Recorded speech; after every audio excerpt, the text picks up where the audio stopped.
Hey y'all, welcome back to Flights, Pints, and Friends. So I'm closing out my week in Florida. We were back in Plant City today, and I've been promising you guys you'd get to see the building that Oath Brewing is getting ready to open up. That's my brother's brewery.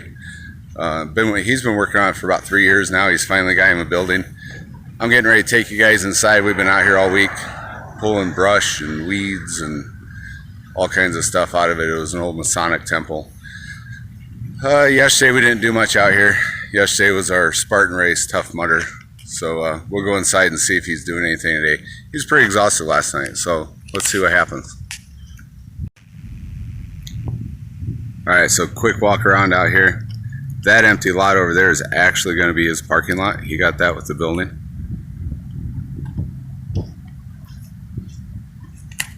So let's see what he's doing. There's his doors. Obviously those will be gone, but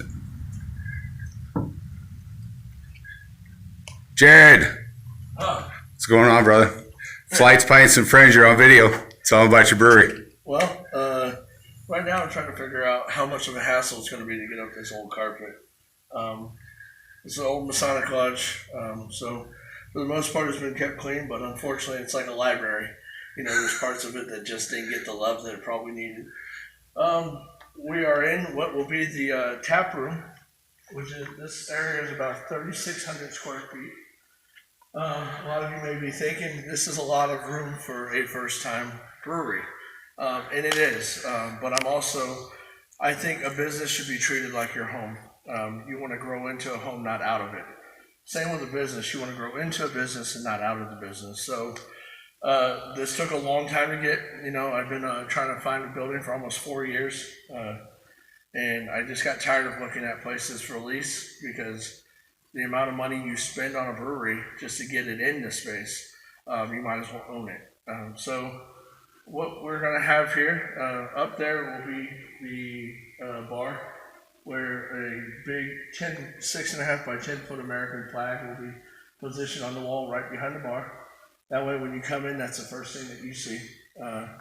Over here we will have 2 windows looking into the actual brew house area. This will all be full of seating. Where George is sitting right now is actually going to be where a full-size airplane wing off of a 72 Cessna is going to be.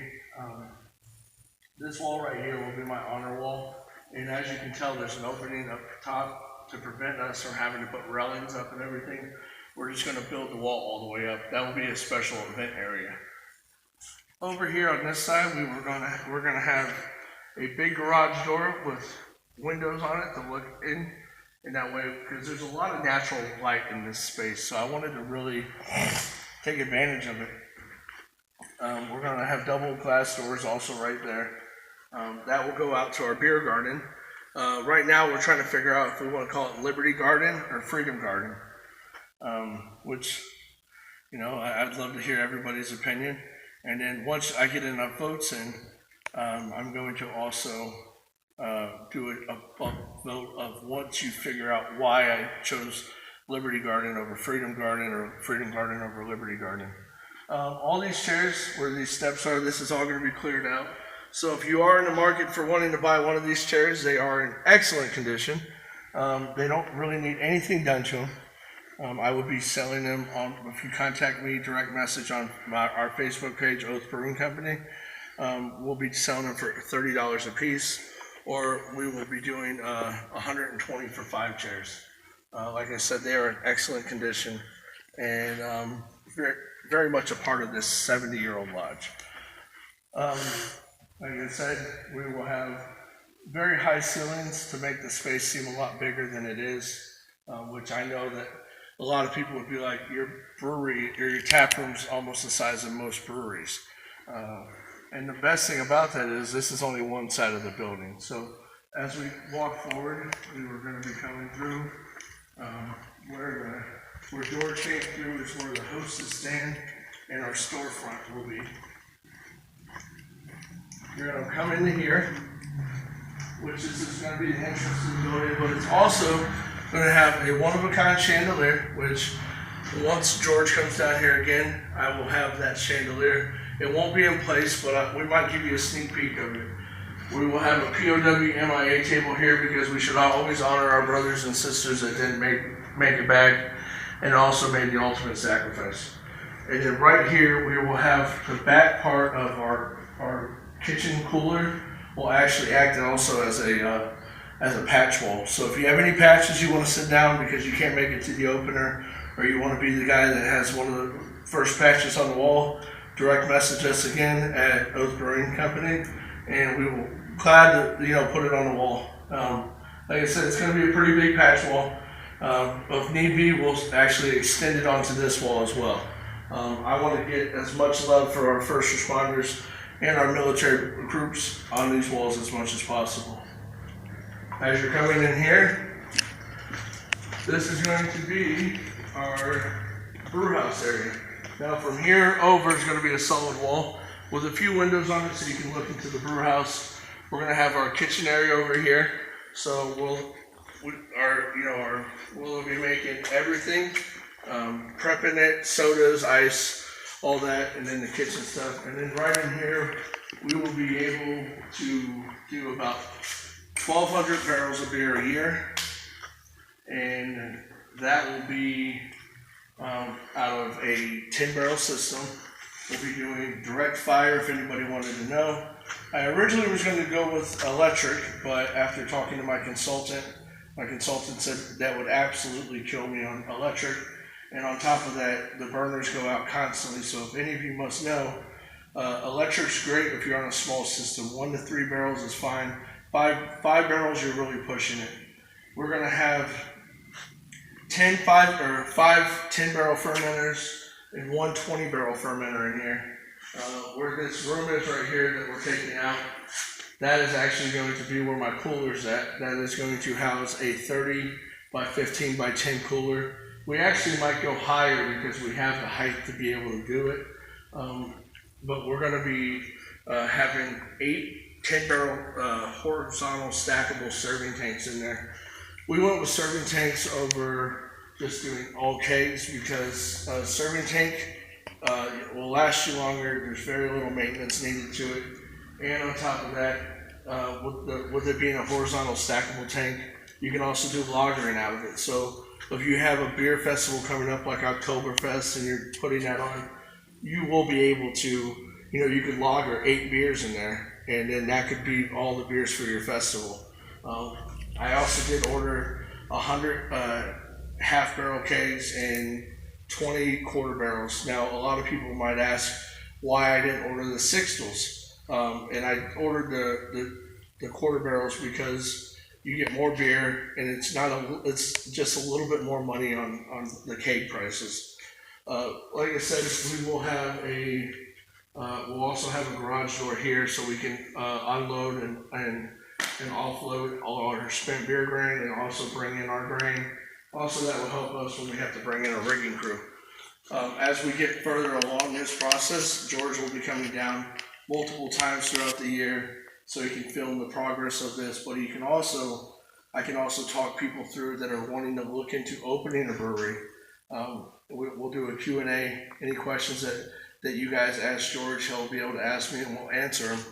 Because this is not a small process. This is a very large project for one individual to take on. I would definitely not recommend it. Like I told my brother yesterday when we were at the Spartan race, I said, I think anybody that does 2 races in one day is probably stupid and not that intelligent. So, and crazy. We did it though. We did do it. But this morning we were hurting, or at least I was. But like I said, there's a lot of potential in this building. This building has so much history to it. I felt that the best thing to do for it, especially since George Washington was probably one of the first brewers he was the first presidential brewer we ever had. But as you can tell, we've made a lot of progress. In my opinion, we've made progress. A lot of people might not think so, but we have a lot of work left to do. I mean, those 2 windows where the cooler's going to be, those are going to end up being concreted in. We have 2 windows in the kitchen that are going to be concreted in. So as this project comes along, you're going to start to see a huge difference in the way this building looks, inside and the outside. So I look forward to this adventure, this journey, and I appreciate, what was it, Flights, Pints, and Friends. Flights, Pints, and Friends being a part of it. Also being the first podcast to come in here. I'm actually, like I said, kind of excited about this. Flights, Pints, and Friends being a part of it. It helps when you know the person behind the camera to, really bring some free advertisement to such a great project. This project came about because where the word oath came from was I've given 4 oaths in life. When I became an Eagle Scout, when I actually technically 5 Eagle Scout, when I got confirmed in church, joining the military, joining the fire department, and then also becoming a Freemason. This was actually my lodge, so that's another prideful thing that I have, is that I own the lodge that I got raised in. So it's kind of nice. But, oath came about because I felt like there's not a lot of Americana breweries, because unfortunately we have people that are just afraid to be too in your face. And I think that with how great our country is, I think it's a disservice that we don't do more breweries like this. And I hope that this brewery actually brings about more Americana distilleries, breweries, and pizzerias, anything. We should definitely be celebrating our country and the history that it is. There's no perfect country out there, but I think ours is pretty damn close. So, I look forward to you guys being along on this journey. I think that as things get built out, next time you come down, you're going to be very surprised with the work that's been done. And I hope that more people subscribe, because this is going to be a wild ride. Cheers. You missed one thing you told me about. Recap real quick. So we got a patch wall going in. If they want to send you a patch, Yep. Look you up at Oath Brewing Company on Facebook. Yep. Seats. We told them about the seats. If they're interested in the seats, Yep. Oath Brewing Company. You missed one room. Oh, the Founders Room. There you go. So we are going to do a Founders Club. It's kind of expensive, but I'm only doing 50 founders. And the reason I went about 49. Well, there's 50 total founders, but my brother is saying he's buying the first one, which, hey, I'm fine with. At the end of the day, I don't care who gets them. I just hope that when they get them, that they enjoy the benefits behind it. I've already talked to the wife. She's on board. So, well, I got to get the approval from her too. So, but this here is actually going to be our founders. I felt that part of my founders membership, I wanted, sometimes we're going to have a large crowds out there, and with this being, I feel that a lot of the members that are going to actually come here or invest in this founders program are going to be veterans and first responders. This brewery is open to everyone, veterans, first responders, and people that love America. As I say that it's open to everyone, but if you don't love America, you're probably not going to love this brewery. But everyone is welcomed. This room came about because I was trying to figure out what to do with the rooms. And as I started thinking about it, I'm like, well, shit, this is a small space, but we can do big things out of it. We can put a few couches in here, a few tables, and then the TV. And now we have, which the TV will be going over here, where this door's at. This will be center blocked in, and it will look no different than that wall. But we are gonna, change the paint scheme in here. We're gonna do a lot of different things in this space that I think are gonna bring